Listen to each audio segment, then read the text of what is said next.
You are listening to the Learn English Through Football podcast.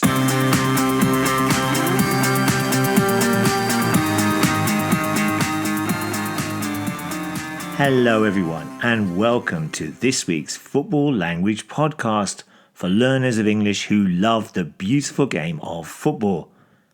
My name is Damien and I am here in London where the weather is a little bit wet today, but still good weather for football.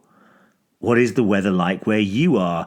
And I wonder what the weather is like in Tokyo, where the other member of the Learn English Through Football team, Damon, is based.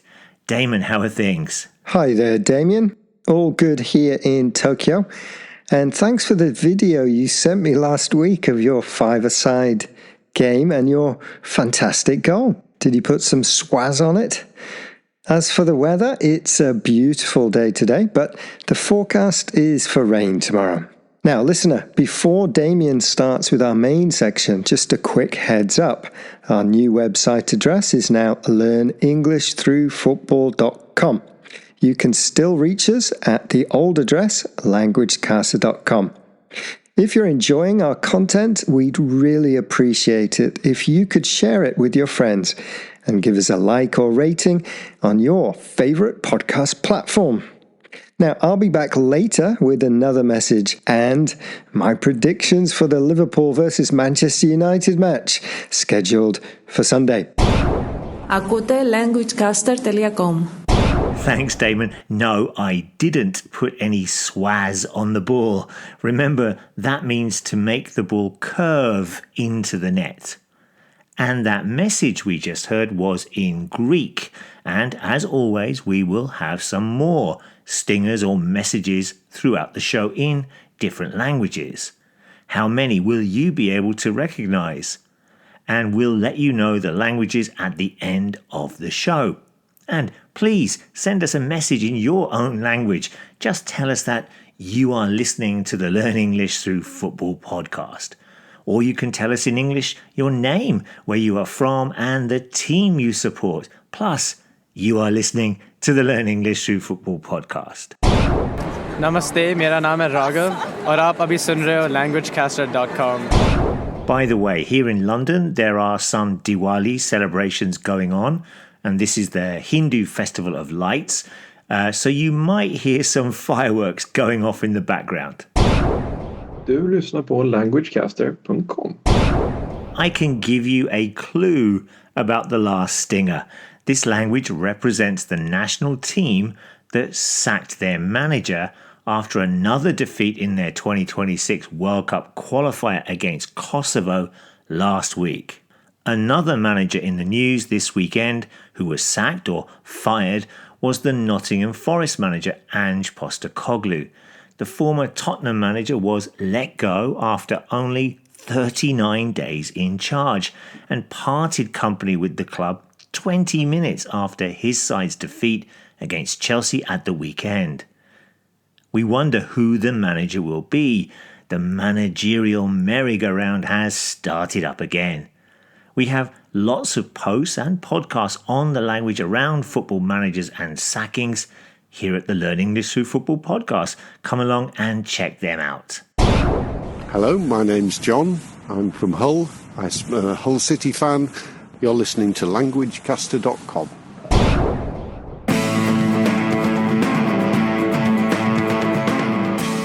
Right, we are going to look at some language around the phrase club rivalries.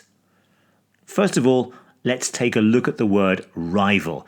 Its main meaning is that one person or group is competing against another person or group. But there is sometimes also a sense that there is no love lost between the two groups or sides. They don't really get on very well. They don't like each other. Another form of this word, another noun, is rivalry. And we use this to describe the feeling or the situation between the two rivals.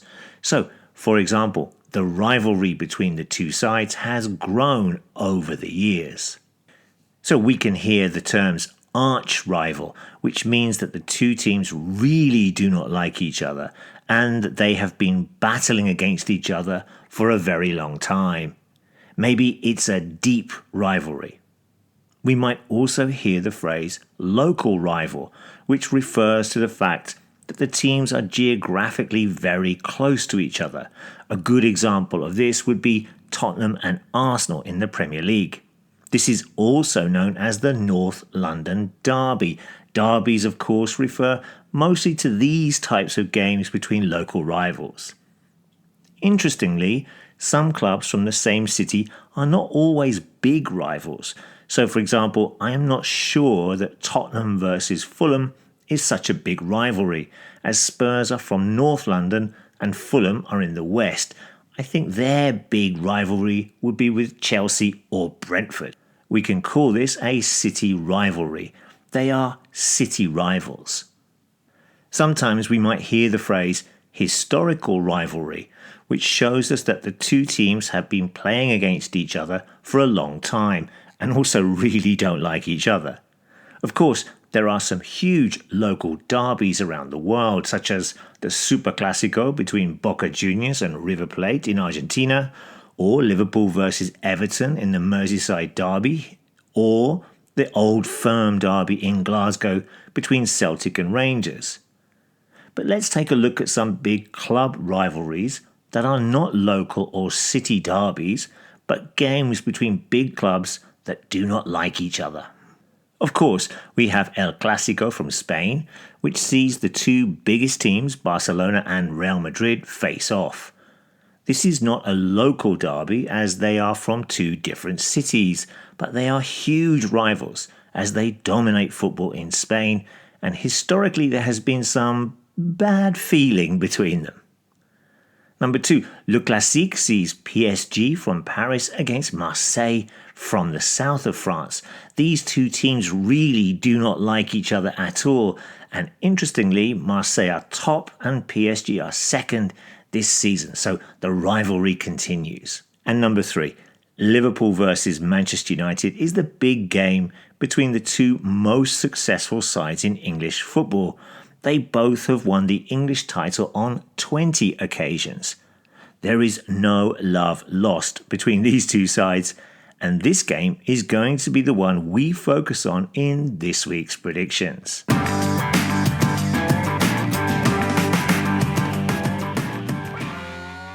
As a Liverpool fan, I'm really nervous heading into this weekend's clash with Manchester United at Anfield.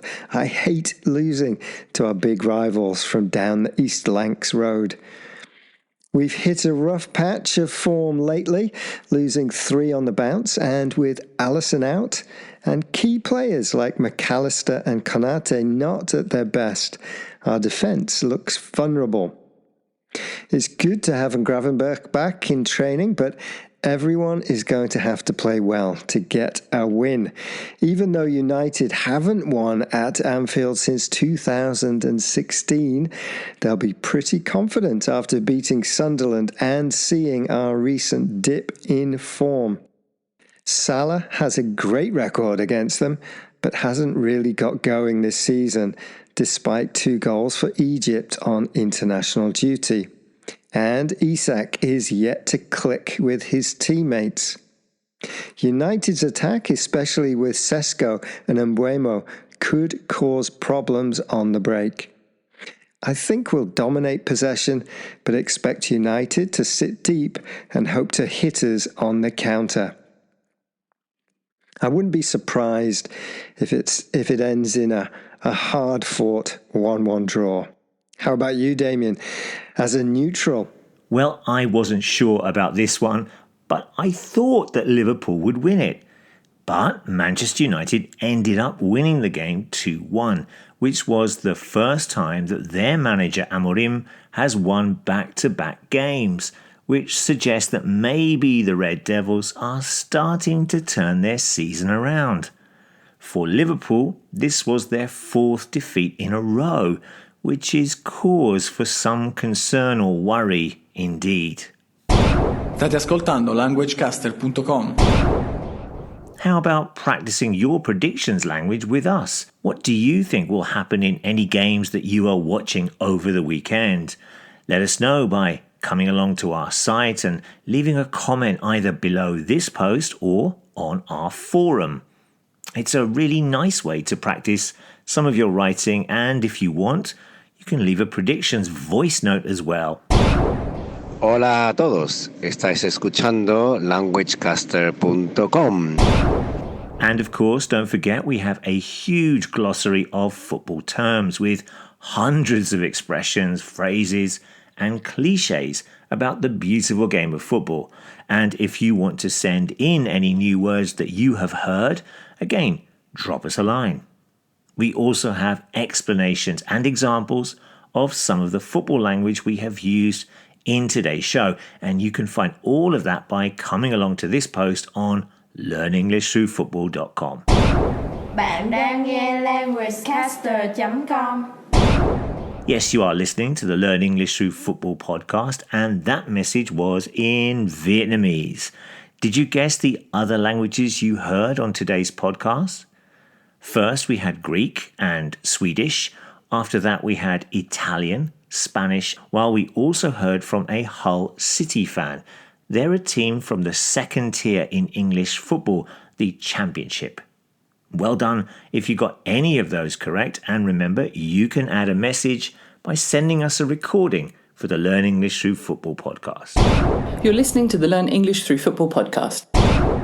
Right, let us know if you hear or see any of the phrases or words that we have talked about on this week's show, including rivals or rivalries. Who are your club's biggest rivals?